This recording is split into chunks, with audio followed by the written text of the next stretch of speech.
Hi everyone. Tama Latashitele. Naming La Pemai. Hi everyone. My name is Pema, and I'm with Students for Free Tibet. I'm the campaigns director at SFT International. I wanted to start off today's program by saying that our program will be in English language today because we have a very special guest. Today anzuki legu di tama inke ni dogire so anzo di pegega di pemasi kechumbure ini gonda ziain tring anzuki legung di tama inke ni dogire laso namazo tuchina tring pewa tuchina. So thank you everyone so much who has joined us today. And I want to say once more in English that our program today will be in English language.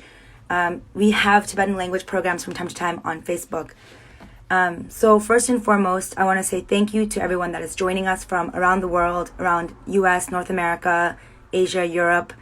We also have a very special guest today who's tuning in from Australia. So I think many of you are here to see the interview with Drew Pavlou, who's our special guest today. Before we begin our live, though, we have almost 100 people watching us today already. I have a quick notice that I wanted to make. First is that now it's been several months since the coronavirus pandemic has begun worldwide. And despite the fact that the pandemic has been going on for a while, it's still a very serious concern. And, SFT wants to always continue encouraging people to take the pandemic seriously and to not return back to normal, but instead push and continue fighting for a new normal where once this pandemic starts to settle down, we can begin to see people that are countering the CCP's influence and questioning why this pandemic resulted in the number of deaths that it did.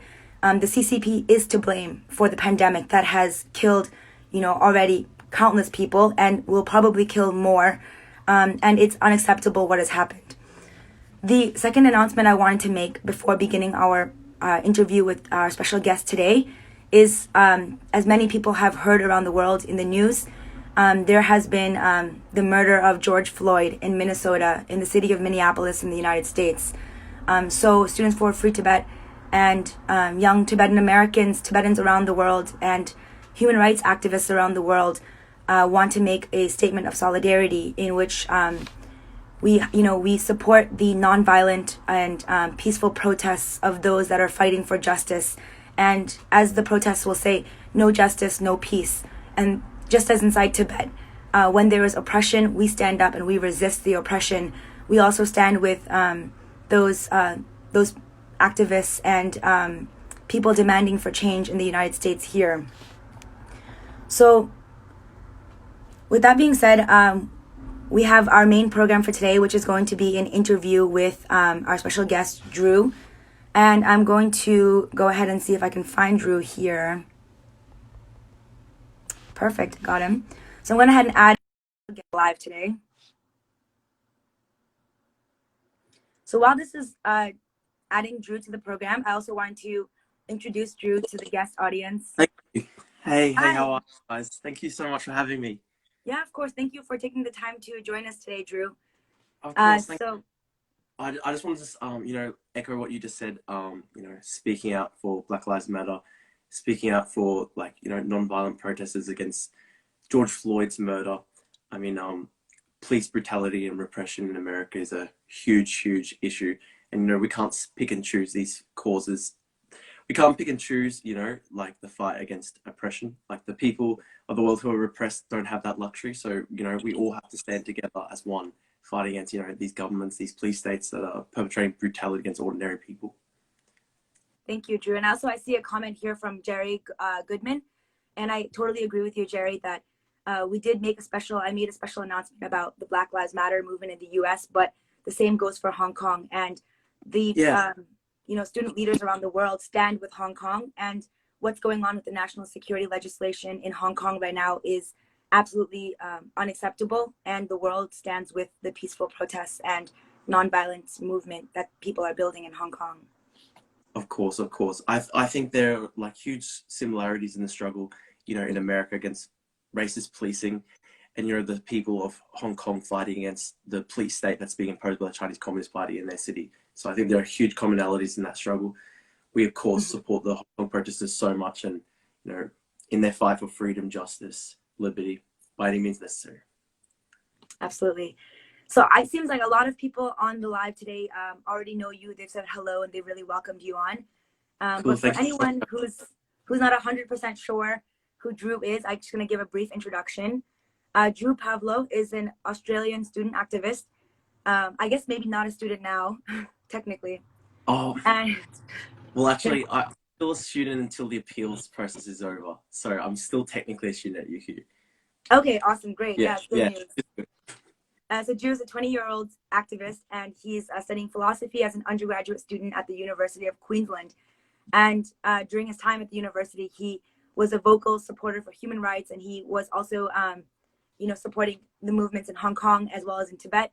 And due to his vocal advocacy for these movements and his activism work, he was expelled from the university, and he's still, appealing the process.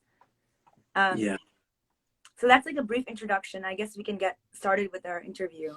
Yeah, exactly. So, yeah, because I was sort of like a vocal campus critic of the Chinese Communist Party, its links to my university, because I was very vocal in my support for Tibetan people against, like, China's genocidal campaign in Tibet. Because I was like a sort of vocal critic of the Chinese Communist Party's crackdown against Hong Kongers and the genocidal campaign against Uyghurs. My university in Queensland, Australia, expelled me for 2 years, basically to protect their business interests with the Chinese Communist Party. Like our university relies on the Chinese market for, I think it is 20% of the university's revenue. So when the Chinese Consul General in Brisbane sort of says jump, the Vice Chancellor Peter Hoy at my university, he goes how high, because like this government has the power to almost overnight destroy 20% of the university's revenue. Yeah. And I think it's important how, like, for example, just now you mentioned, who the people are by name and who these individuals are within the university system that are complying with the CCP, despite the gross human rights violations of the CCP. I think we need more of that sort of awareness that the community is, pinpointing and pointing the finger at who these individuals are. Of course, yeah, sunlight is the best disinfectant. And, ordinary people who support this regime, they should be shamed for, their actions supporting this genocidal government. I mean, I think basically at this point, I think, with all that we know that is happening in Tibet, that's happening against the Uyghur Muslims, with all that we know is happening against Hong Kongers, I mean, surely we have to now support some kind of boycott, divestment, sanctions campaign against the Chinese government, because, I guess if we continue to collaborate with this government, coordinate our actions with them, continue doing trade with this government, then I think fundamentally, we're part of we're complicit in their human rights atrocities. Yeah. Thanks, Drew. So that, I think that you really helped bring that introduction I gave to life as well. Cool. And the first question that I wanted to ask for you today is, I know that many people have been following your story very closely, but I was wondering if you can also just share with our viewers and with the audience today kind of your point of view and your perspective of what went down. Can you kind of explain the story of what happened that ended up with you, I'm sure a very engaging student, a very bright student, getting expelled from your university. So what led up to that point? Yeah, sure. So back in July last year, I sort of led my first ever protest. I was never, I guess, like a full-on political activist, never really like sort of proper. I was never, like a trained activist or anything. I just wanted to lead one protest, in support of the people of Hong Kong, in support of Uyghurs, in support of Tibetans, because I was reading more and more about what was happening I was reading more and more about these atrocities, and I knew that my university had very close. And I just felt, if we weren't speaking up, we would be complicit in these atrocities. Like I thought one day my grandchildren will ask me, like, what were you doing in the face of these terrible atrocities? What were ordinary Australians doing as, Chinese government police, like savaged people in Hong Kong, as there were millions of Uyghurs put in concentration camps, as like millions of Tibetans were murdered over decades by the Chinese government.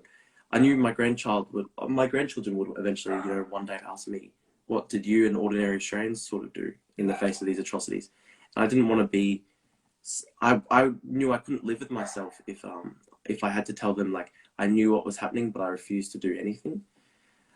Because I think that is unfortunately the case in Australia at the moment, because Chinese government influence has increased substantially with its economic with its increasing economic importance to Australia.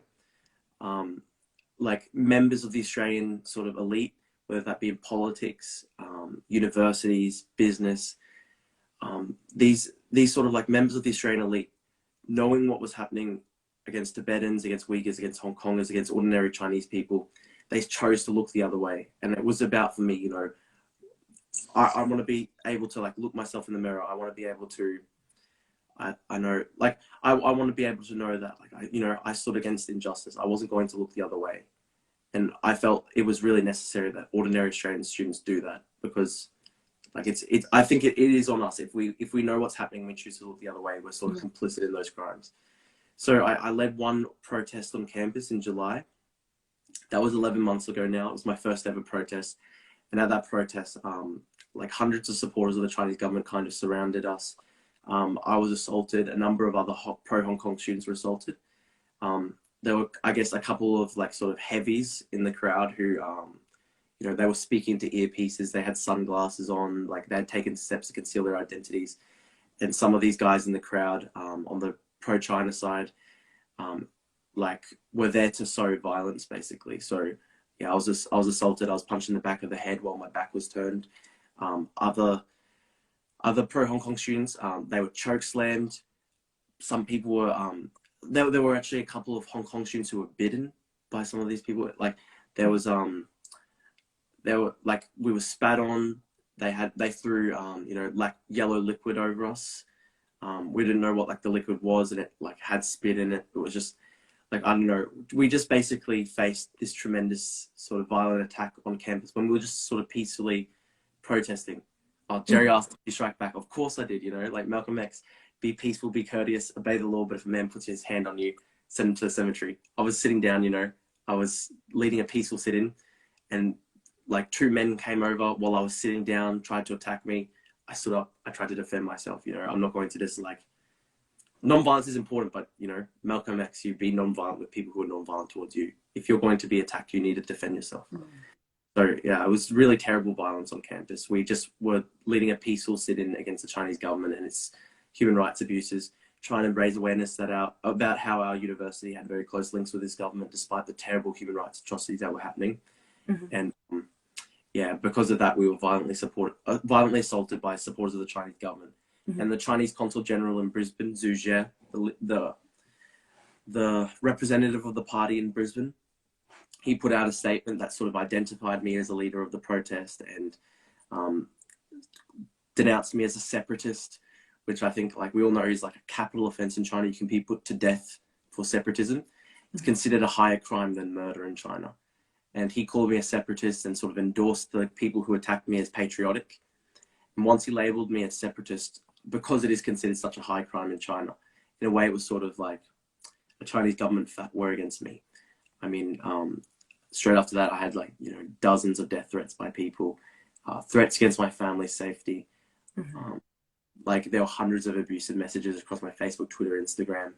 I guess my name was sort of circulated across Chinese social media with links to my profiles, and people, came through and sort of like sent me death threats, sort of like encouraged people to, threaten me. They threatened to like, find my house, kill my family, rape my mother, kill me. And all because I organized just one peaceful protest on campus in Australia, an Australian citizen organizing a peaceful protest on campus in Australia. And because I, organized one peaceful protest that criticized the Chinese government, criticized my university's ties to the Chinese government, they, violently attacked us, and they sent like an insane amount of death threats, like over social media against us. In the wake of that, my university sort of didn't protect us, didn't stand with us. In fact, there were sort of documents that came out that said that on the day that we were attacked, rather than, trying to defend us, the university was actually like sort of sending stuff off to the Chinese consulate in Brisbane for evaluation and review. They were sending documents about like about their response to the protest to the Chinese consulate in our city, kind of asking them, are we doing the right thing? So our university, you know, sort of sided with the Chinese government and Chinese authorities in all of this. When I tried to organize another protest, university leaders tried to stop it. They threatened my enrollment for the first time. This was back in July last year. They sort of continued behind the scenes, sort of like harassing me. They kept on trying to take me to disciplinary board proceedings and stuff like that. I guess I was really frustrated that my university administration wasn't going to sit down and talk with me. So I ran for the university Senate spot, which is, I guess, like the board that governs the university. And I, you know, ran on a campaign like close the Confucius Institute, support Tibetans, Uyghurs, Hong Kongers, you know, like ensure our university takes, like, I guess, a more ethical approach to these kinds of like human rights abuses, like no longer doing business with like government that perpetrates these terrible atrocities. I won that election, despite the fact that the university administration sort of recruited a candidate to run against me, who ran like a pro-China campaign. She sort of had a campaign in Mandarin on WeChat and stuff like that, saying, Drew's anti-China, vote for me to stop the protest. Again, when that happened, I went viral on Chinese social media and there were like all kinds of death threats sent against me. I was assaulted on campus while campaigning. I still won that election despite all that threat, despite the fact that the university administration basically, you know, recruited someone to run a pro-government campaign against me. The first time I tried to, the first meeting of the UQ Senate in February, they tried to unseat me. They also sent me letters threatening a lawsuit because, you know, as a UQ Senator, I said I support Tibet, I support Hong Kong, I support Uyghurs. And because of that, they kind of, they said that I was destroying the university's reputation. I don't think it destroys the university's reputation. I think most people, you know, support democracy for Hong Kongers, Tibetans, Uyghurs, but obviously it threatened the university's reputation with Chinese authorities. And they didn't want, I guess, to threaten, I guess, the 20% of their revenue that relies on the Chinese market. As a totalitarian government, the Chinese government could at any time just, you know, could at any time sort of just say this campus is too politically sensitive for Chinese students to study on. As a result, like we will, like, you know, be withdrawing Chinese students from the university, and overnight university would lose 20% of its income, which is billions of dollars over the long term. It's hundreds of millions of dollars a year, billions of dollars over the long term, and the university would basically be made bankrupt overnight by the Chinese government. So that's why I guess the university sided so heavily with the Chinese government. And they sent me lawsuit. Sent me threats of lawsuits. They sent me they tried to unseat me from the Senate in that first meeting, and I guess that wasn't enough for them. They actually, like 2 months ago now, they sent me this huge, like 186-page kind of document outlining the case of my expulsion. They brought in 2 international law firms to sort of prosecute me before the UQ disciplinary board. So my university spent hundreds of thousands of dollars trying to expel me so they could protect their billions of dollars in revenue that is linked to the Chinese government. And as a student, I was sort of like the target of a campaign that probably reached upwards of like $500,000. I mean, they brought in 2 international law firms, Clay Denutz and Minter Ellison.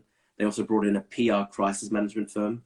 So they're bringing in all this sort of outside expertise, like very, very expensive outside expertise to sort of try their best to expel me. And on top of that, they even threatened to pursue me for contempt of court proceedings, which in my state of Queensland in Australia, that can carry a penalty of 3 years imprisonment. So they were threatening me with jail time at one point. And then after all this, despite the fact that there was a lot of support from, you know, Australian politicians, members of parliament, senators, despite the fact that like Students for a Free Tibet and other Tibetan organizations wrote to the university, like denouncing the sort of politically motivated investigation against me. Despite the fact that there were like nearly 40,000 people who signed a petition saying I shouldn't be expelled for criticizing the Chinese government, my university the other day, I think it was Friday night, they issued me a notice saying I was expelled until at least 2022. I was no longer able to study any of my classes. I was 6 months away from graduation, and now they've, you know, barred me from campus until at least 2022, basically expulsion.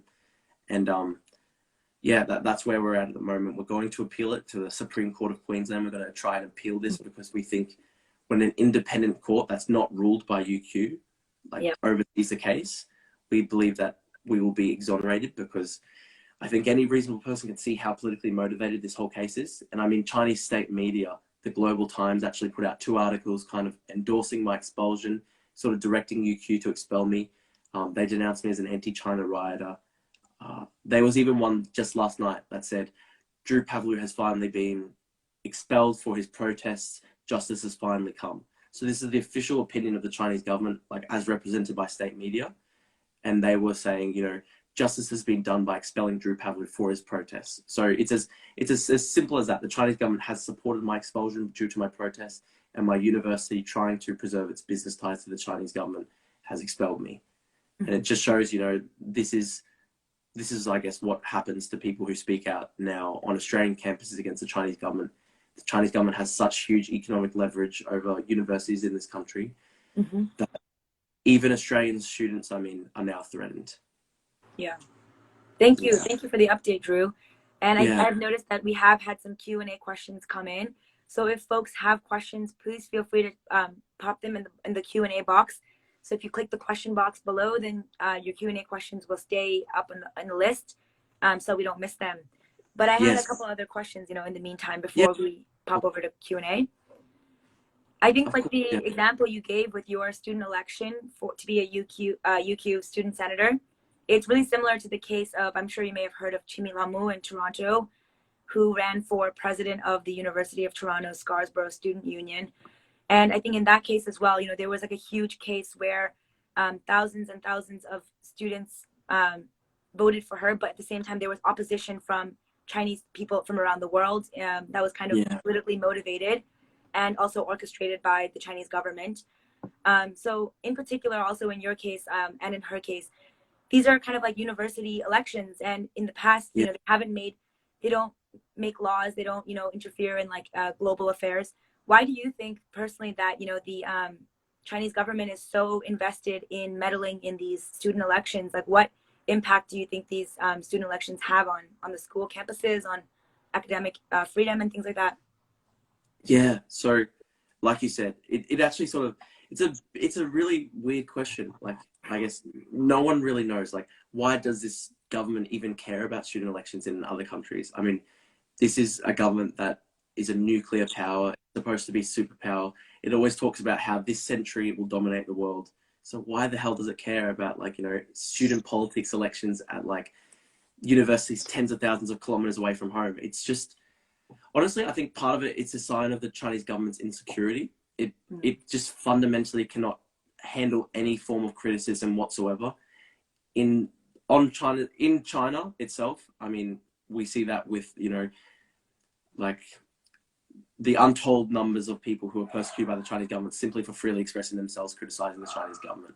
And, you know, we see that when Tibetan activists are like disappeared, tortured, killed for speaking out against the Chinese government. Same with Uyghurs, same with Hong Kongers. This is a government that's just fundamentally very, very insecure for some reason. And now it's extending that beyond its own sort of like area of control. So now it's trying to extend that overseas as well. So now it's trying to shut down criticism of it, you know, in Australia, whether that be in the Australian Parliament, they try and pressure politicians through bribes and stuff like that to, I guess, adopt like its foreign policy measures. Whether that be through debt diplomacy, so with the Belt and Road project, you know, across Africa, across South Asia, Central Asia too, the Chinese government has used its like sort of economic leverage to sort of plunge all these countries into debt. And once they become so economically tied to China, then they're expected to sort of speak out in favor of China and adopt its like sort of official foreign policy stances. So, you know, recently when up to 60 Muslim countries signed a letter saying that, you know, the concentration camps the Chinese government runs for Uyghur Muslims, in which 1.5 million are in concentration camps. When 60 Muslim countries signed this declaration saying, no, these are not concentration camps, these are re-education camps. The Chinese government is not behaving in any way that, like, you know, breaches human rights. That was simply because so many of these countries were so heavily indebted to China through the Belt and Road project, had been put into debt by Chinese investment. Yeah, because China links its economic power now to its, you know, foreign policy, to its attempt to sort of like coerce people in other countries to speak out for its line. So yeah, in America, their attempts to, you know, intimidate Uyghurs, Tibetan activists. In Australia, the Chinese government continues to sort of like follow, intimidate, you know, Chinese dissidents, Tibetan activists, Uyghur activists. Oh, sorry, my family just in the background. No, I'm doing a live video. Please stop. Sorry for that. I'm not it's a bit funny because, you know, Chinese state media sort of has presented me as this sort of like evil CIA agent or whatever. But I just live at home, like I'm 20 years old, not very, not like the best trained CIA agent, I guess. But yeah, exactly. Like the Chinese government sort of uses its economic power nowadays to try and silence people in other countries, fundamentally because it cannot handle any form of criticism whatsoever. And, you know, that extends to university campuses in other countries, especially in Australia, because I guess there are so many thousands of Chinese students studying on Australian campuses. So the Chinese government operates kind of these Chinese student scholar associations. These sort of like student associations that are controlled by the Chinese government in which Chinese students study. And those are sort of used to monitor the political sort of opinions of Chinese students, monitor Chinese students to ensure that they're keeping to the Chinese government's line, that they're continuing to support China. So they continue sort of like this sort of intimidation on campuses. And I guess like the big thing with my case is, like, I guess I'm probably the first sort of, you know, white person to be targeted like that. I mean, like, because Tibetans obviously and Uyghurs and Hong Kongers and also Chinese activists have been threatened by the Chinese government abroad for so many years. And I guess until now, the Chinese government hadn't sort of, I guess, put a target on the back of maybe, yeah, exactly. Like, I guess the Chinese government had sort of like never targeted, I guess, Westerners before, because, like, you know, Westerners do have a lot of privilege. You know, I think I possess a lot of privilege, like, as like a white Australian, that I don't have like family the Chinese government can threaten back home in China. So I obviously possess like a lot of privilege, and like in that, I think, yeah, like the thing that really, I guess, brought a lot of attention to this case is because, like, I'm probably the first like sort of Australian student to be targeted by the Chinese government. Of course, like Uyghur students, Hong Kongers, Tibetans, Chinese mainland students have been targeted by the Chinese government for years. Unfortunately, their cases haven't, you know, seen as much sort of coverage and attention, despite the fact that, you know, they're facing even more intense pressure. Like, I'm lucky that, you know, I'm kind of protected by the fact that I'm an Australian citizen, whereas like a lot of like sort of activists in Australia who come from mainland China or a Tibetan, Uyghur, Hong Konger, they've got families back home that can be threatened by the Chinese government, and so like they're in a much more insecure, kind of scary situations. I'm very lucky that I'm very lucky in myself. I think I've got a lot of privilege in that, even though like I have been targeted, I've not faced anything remotely similar to, like, you know, how Tibetans have been persecuted, Hong Kongers, Uyghurs have been persecuted. I mean, they're the people who are facing the real threat. And I'm trying to, I guess a lot of what I'm trying to do in my activism is like try and use the fact that, like, I've got privilege as an Australian citizen, as like a white person, try use my own privilege to try and speak out for people who can't necessarily speak out themselves because they've got family back home that they fear for. The Chinese government is like, it operates like a gangster state. Like, they know that they can threaten people overseas by saying, if you're speaking out in Australia, if you're speaking out in America, well, we will pay your family in China a visit. We'll send Ministry of State Security officials to their homes and you know, like, kind of give them the message, if your, like, you know, relative overseas in Australia or Canada or America speaks out, then we can sort of target you and threaten you. So the Chinese government uses people's families back home sort of like as sort of hostages, as sort of like bargaining chips. It's a way to threaten people. They're like gangsters. Yeah. Yeah. Yeah, I think the point that, you raised about the Chinese government being so sensitive and easily offended, I think that's really key, because I think it's on some level you're like, why is this, nuclear power, world's, Yeah. like world's either largest or second largest economy based on who you ask, Yeah. and Yeah. a future superpower, why do they care about what's happening at this local campus? Yeah.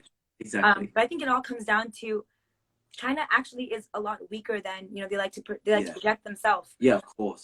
And the CCP, they don't have the strength that a democracy does, because in a democracy, although there might be like gridlock in government, sometimes there might be disagreements, the fabric of the nature of like the country itself is much stronger. It's strengthened by the voices of collective diverse opinions, whereas in China they don't have that. Once the first domino falls, the system is just ready to collapse, because it's all exactly. Absolutely. Exactly.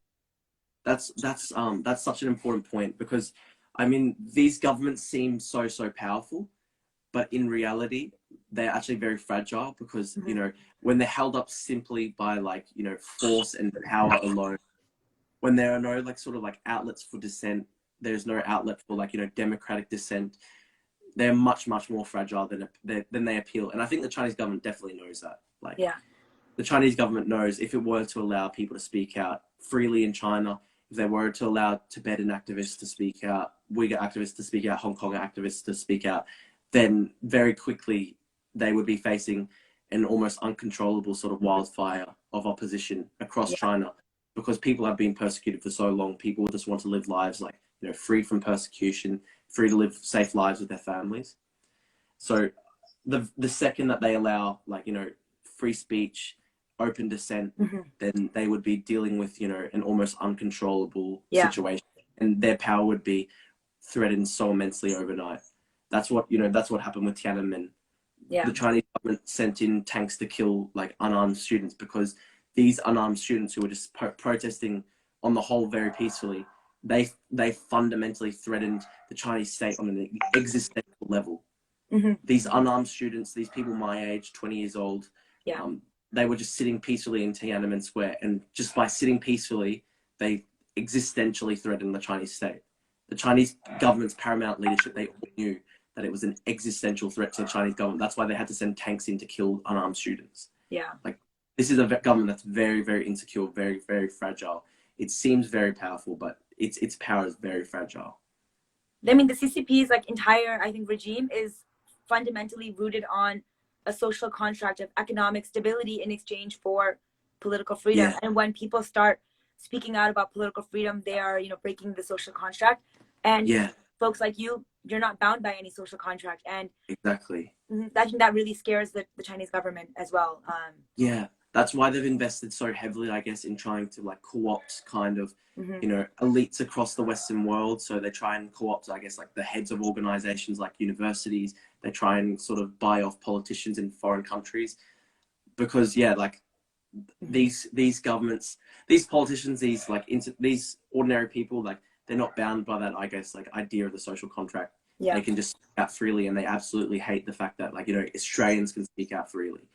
And now just like recently, because Australia sort of called for an independent investigation into the pandemic's origins, the Chinese government sort of like, sort of engage in economic warfare against Australia. They sort of like put like these sort of punitive tariffs on Australian goods, and they sort of tried to punish, I guess, Australian businesses, because the Australian government had like, I guess like, the Australian government had taken a position that the Chinese government did not agree with in its own independent foreign policy. So this is this is an attempt to sort of crush people speaking out in other countries, because the Chinese government very much fears it. So I'm going to ask like one more question, and then we can go to the Q&As as well. So for anyone who's just tuning in now, you can submit a question for Q&A on the bottom where the question mark is. And if we have time, we'll try to get to as many questions. The next question I had was, we were talking just now about the economic importance of the CCP, both on your university and on the global economy, and also on the at-large economy in Australia. Obviously, as we were discussing, there is a social contract where a lot of Chinese citizens are actually going along with the CCP's oppression and human rights violations because of their economic stability. But now with the coronavirus pandemic, which has had such a huge impact on the economies inside China as well as around the world, how do you think that global citizens will respond to this? How do you think those in China might respond? And most importantly, I guess, is how do you think the CCP will respond to activists and people that speak out against their regime moving forward now that the pandemic is kind of in full swing and the economic impacts are just starting to be felt, really? Yeah, so I think the fact that the Chinese government tried to cover up the coronavirus pandemic in its early stages, they arrested hundreds of doctors, journalists, people who spoke up about what was happening. I think it was that sort of attempt to meet this public health challenge with its own sort of authoritarian system that really doomed the world ultimately to this terrible, terrible catastrophe. And so I think people across the world, whether that be in Australia, Europe, North America, Africa to Latin America, South America, I think people are sort of now newly awakened to the fact that this government's authoritarianism now actually really threatens the safety of the entire world. I think people are now really seeing the Chinese government's totalitarian repressive rule is no longer just a threat to Tibetans, Uyghurs, Hong Kongers, ordinary Chinese people. It's now a threat to the entire world. So I think it's definitely changing global opinion, and I think more and more people are waking up to the threat posed by this totalitarian government. In China itself, as you noted, I guess the social contract is sort of rooted in the idea that the Chinese Communist Party provides economic stability and prosperity, and in return, ordinary citizens won't speak out on political matters, and they will accept the government's political repression. Now that the pandemic, really threatens China's prosperity and economic stability, it will be interesting to see whether opposition to the Chinese government becomes more widespread. Mm-hmm. I know in the early stages of the pandemic, there was a really unprecedented wave of criticism against Chinese government officials on Chinese social media about the fact that they had tried to cover it up for so long, about the fact that they had, persecuted ordinary people like Dr. Li Wenliang, who had tried to speak up just in their capacity as doctors, and were actually threatened by the Chinese government, and ultimately they died despite everything. I think there was a wave of unprecedented sort of public criticism of the Chinese government in China itself recently, but the Chinese government has now really stepped up its censorship online, and it's very difficult because I think at this stage under a dictator like Xi Jinping, the Chinese Communist Party will not accept any form of political opposition. Mm-hmm. On the part of Chinese citizens towards it. If there were to be a sort of protest movement, you would really fear, I think, that you would see, I guess, another kind of Tiananmen. And I think we're also we fear that now in Hong Kong with the recent, I guess, push. Security. Yeah, the push to sort of pass national security legislation that will allow Chinese secret police to disappear people in Hong Kong. The Chinese government impunity. We really, I guess, fear now that the Chinese government will step up its repression.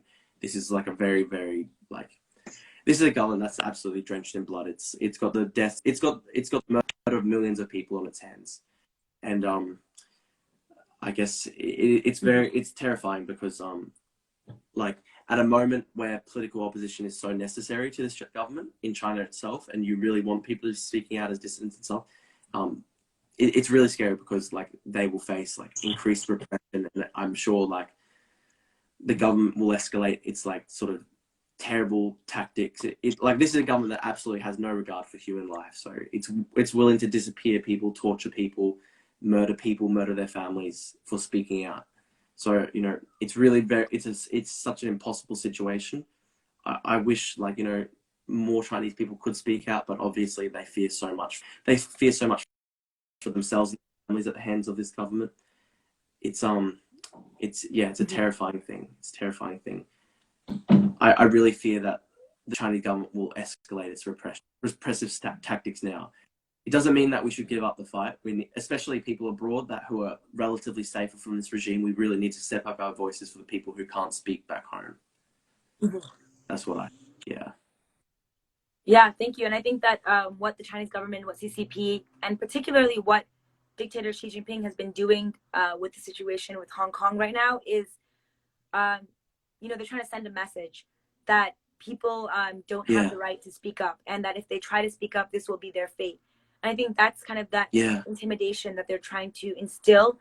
But I think for many people around the world, such as yourself and Tibetan Americans, and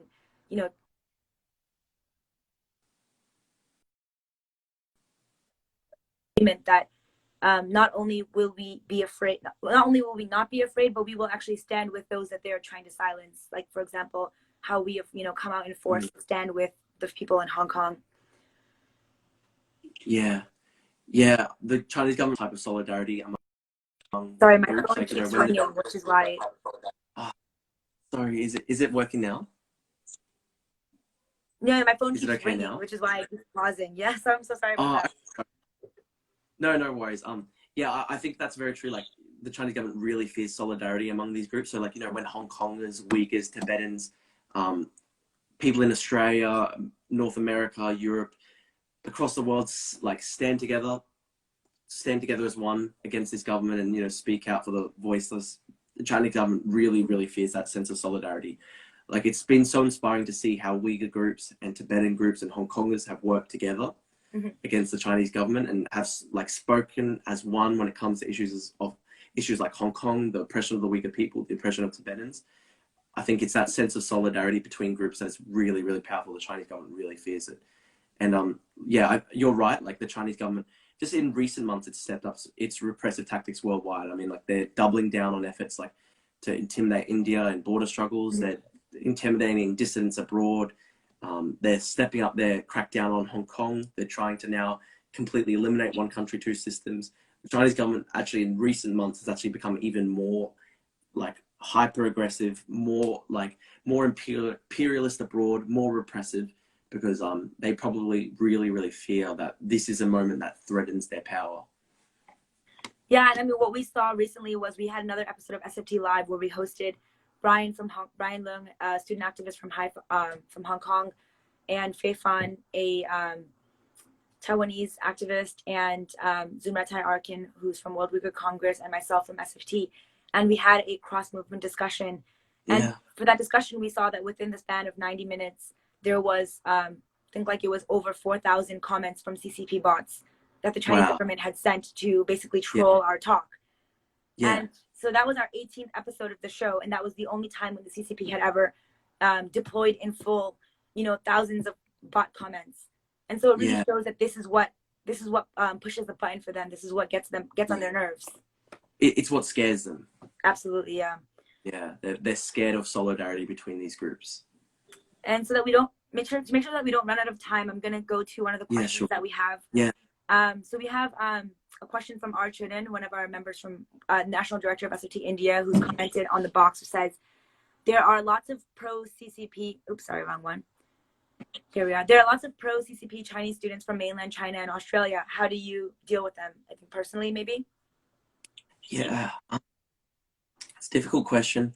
I try always very hard in my activism to distinguish my criticism of the Chinese government from attacks on the Chinese people themselves, because I think it is very important that we don't alienate ordinary Chinese people in our activism, because they're fundamentally the allies that we do need if we are to, like, oppose this government's atrocities and human rights abuses. So I've tried really hard in my personal activism to try and distinguish my criticism of the Chinese government from criticism of the Chinese people. Despite that, like, I guess the Chinese government has been very adamant in its sort of state media coverage of me and its attacks on me that I'm anti-China. That they've really pretended that I'm anti-China, that I hate ordinary Chinese students and stuff like that. It's kind of just a way to sort of defame and slander me and stuff like that. And unfortunately, as a result of that kind of, like, state media campaign that's run against me, I guess, a number of, you know, pro-CCP students in Australia from mainland China. They're really hostile to me, and like, you know, they've threatened me, sent me death threats and stuff like that. And like really oppose like my activism on campus and stuff like that. When it comes to, I guess, like outright supporters of the Chinese government, it's a very difficult thing. I know like debate and discussion is important. I'm sort of, I as someone who doesn't speak Mandarin, that sort of the language barrier is a bit difficult when it comes to me, like, I guess, trying to engage with people who support the Chinese government, who might be like I guess, like, yeah, outright supporters of the Chinese government, and probably more comfortable, I guess, discussing these issues in Mandarin and stuff. So that, I mean, the language barrier is unfortunately a bit difficult for me. So it's hard for me to directly engage with some people like this. And that's difficult because I really do want to counter that sort of disinformation campaign that's like tried to slander me as anti-China and stuff like that. If I had the ability to speak in Mandarin and the ability to kind of speak with people who supported the Chinese government, I would try and make clear, like, well, my criticism of this government is not a criticism of you as a person. It's not an attack on ordinary Chinese people. It's an attack on a government that is violating, you know, the dignity of human people, whether that be in Tibet, whether that be against Uyghurs, against Hong Kongers, ordinary Chinese students. No person should ever, you know, fear for the safety of themselves and their families for simply speaking out. No one should ever fear, you know, a midnight knock on the door by Chinese state security. No one should ever have to fear like the threat of torture, murder, because they simply like express themselves in a way that this government disliked. So I fundamentally just oppose this government because this government, you know, violates the dignity of the human person. I believe, you know, a Tibetan life, a Chinese life, a Uyghur life, a Hong Konger life is as valuable and equal in worth and dignity and value as my own life. And that's why, you know, I don't want ordinary people to be persecuted, to, you know, live in fear, to like face torture and murder. Like, these are human beings like us, and no one should ever, you know, face that kind of persecution. Yeah. Because it's frustrating because there's always sort of like an attempt by like the Chinese government and its supporters and stuff to say like, well, you're trying to impose these kind of Western human rights value, like these Western values on us, like human rights and stuff like that. But like, you know, the idea that no one should ever be tortured by a government, the idea that no one should ever be like put to death by their government, the idea that like no government should ever, like, you know, the idea that no person should like fear, you know, a midnight knock on the door by like state security. Like, those are not, I hate that idea that it's just like, you know, a Western value thrust upon people. Ordinary people everywhere do not want to be tortured, do not want to be murdered, do not want to have their families threatened. These are ordinary people who want fundamentally the same thing as everyone. They just want to be able to live lives in peace and be able to live with their families and friends in peace. No one wants to be tortured or face fear and persecution every day of their lives. So yeah, I hate this idea that, like, you know, you're trying to impose Western-centric values or whatever. I believe truly, like, you know, the idea that all human lives are valuable, should be protected from like persecution. I believe that idea is fundamentally like a universal idea that we should be fighting for everywhere, because all lives are equally valuable. We can't allow governments to like violate, you know, the sanctity, the dignity of a human person's life anywhere in the world. And that's what I will try and make clear to, you know, supporters of the Chinese government when they try and denounce me as an anti-China separatist, when they try and say you hate the Chinese people, you're a racist. I try and make clear the idea is that my activism comes from a place that I believe your life is as valuable as my own, and that's why I wouldn't ever want a government, you know, to torture you or persecute you or, you know, or like, you know, threaten the safety of your family. It's about, you know, fighting for, you know, the respect of human life. That's what it's all about. So that's what I would try and make clear to supporters of the Chinese government, whether that be in, like, you know, Australia or anywhere else. Yeah, so just trying to engage in dialogue and explain that, you know, that it's not them as students or their, you know, like their culture or their identity that you are against, but primarily it's the disrespect for humanity that the CCP has engaged in. Yeah, exactly. And the difficulty, I guess, is like there are a lot of supporters of the Chinese government in Australia who are just fundamentally not interested in, like, you know, a discussion or a dialogue around that. Like, as you saw back in July when we organized that first peaceful protest on campus, I mean, these people weren't really interested in, you know, having like a peaceful debate with us. Instead, they actually just assaulted us. They chokeslammed people. They bit people. They tore the shirts off. They tore the clothes of like female students. They threw people to the ground, punched them in the head and stuff like that. Mm-hmm. People weren't interested in a peaceful dialogue. They were actually only interested in violently, like repressing people and trying to violently shut down this free speech. Yes. So when it comes to that, that's very difficult. And I think we do have to be a bit clear-eyed sometimes that there are some people who are not interested in dialogue and discussion. They're simply interested only in, you know, violently shutting down other people. And those people are not people to, I guess, you know, try and, you know, engage in discussion, have debate with. Mm-hmm. Those people we just have to resist. Yeah. So the next question that we have is from Tiger Lily Madam, which is, let me see, what can we do to help the cause at home, and where's the platform to speak up? And similarly, we also had a question from Jacob Isamaisky. What can folks do in the U.S. to support students like Drew? So I think these are a little bit similar, so we can, I guess, do them together. Yeah. I think fundamentally we should just, you know, we just need to stand together as one and try and raise up our voices together as one against this government and its repressive tactics. I think, like, you know, as we were talking about before, the Chinese government really, really fears solidarity between, say, Uyghurs, Tibetans, Hong Kongers, people across the world. They really fear people speaking out against it. So if we can just, you know, stand together as one, you know, join groups like Students for Free Tibet, support, you know, Uyghur groups like the Uyghur World Congress, support Uyghur groups like the Uyghur Human Rights Project, support ordinary Hong Kongers in their democratic movement, try and speak up for Chinese citizens when they speak out against the government, try and protect them. I think if we just, you know, stand together as one, we, you know, like stand in solidarity with each other, we like raise up our voices together. Like when we're sort of like targeted by this government, we sort of like, we support each other and make sure like we are all safe and protected, and like we are adequately supported. We can't ever allow someone to feel isolated when they're opposing this government, because, like, you know, it is already such like a hard, difficult thing speaking up against this like totalitarian, like blood-drenched government. So we can't allow people to, you know, be isolated, go out there on their own. Because when you go out there on your own, it's very easy for the Chinese government to, like, you know, like crush you. We have to stand together as one, you know, join these movements, Students for a Free Tibet, the Uyghur groups, democratic, like join together with the democratic protesters of Hong Kong.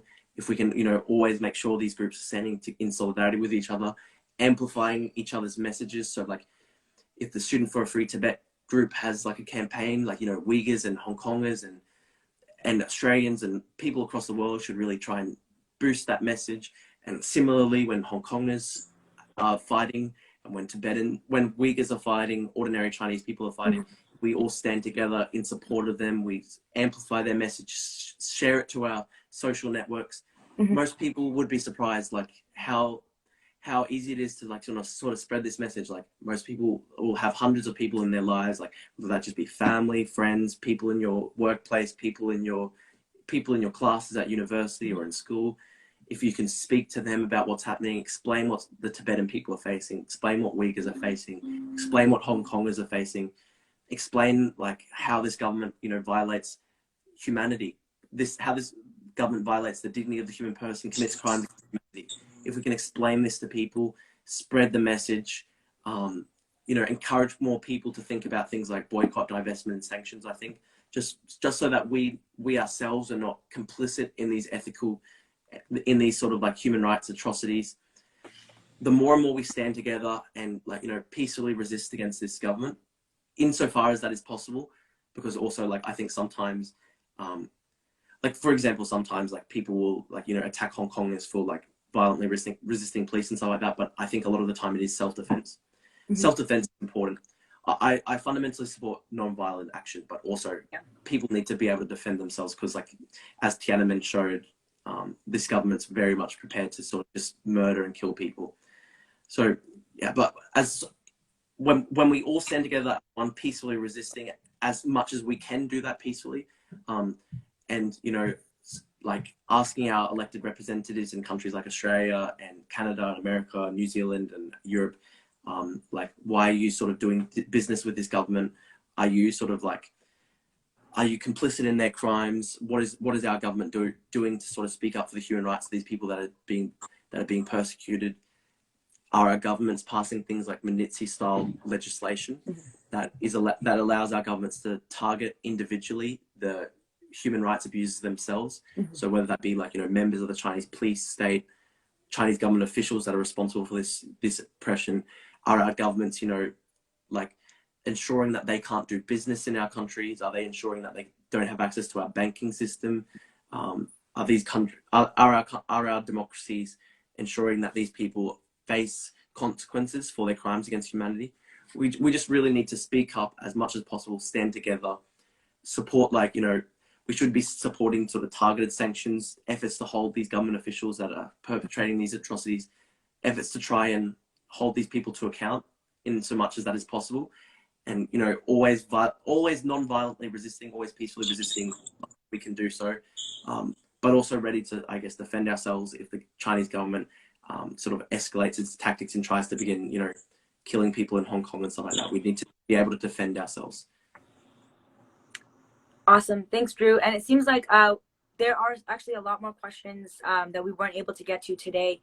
It seems like the time usually runs out at just about an hour for SFT Live on Instagram. Yeah. So, I mean, I think it seems like there's a lot of questions that haven't been answered yet. So maybe, you know, me and you can chat and we can see if there's another time where we can get more of the questions. Yeah. Yeah. And thank you so much, everyone, for, like, you know, listening to my story. And, you know, I fundamentally, like, support Tibetans with, like, you know, all my energy and all my heart. I support, you know, the Uyghur people, the Hong Konger people, ordinary Chinese people. We're just trying to, you know, stand up for ordinary human people against the government that is perpetrating crimes against humanity.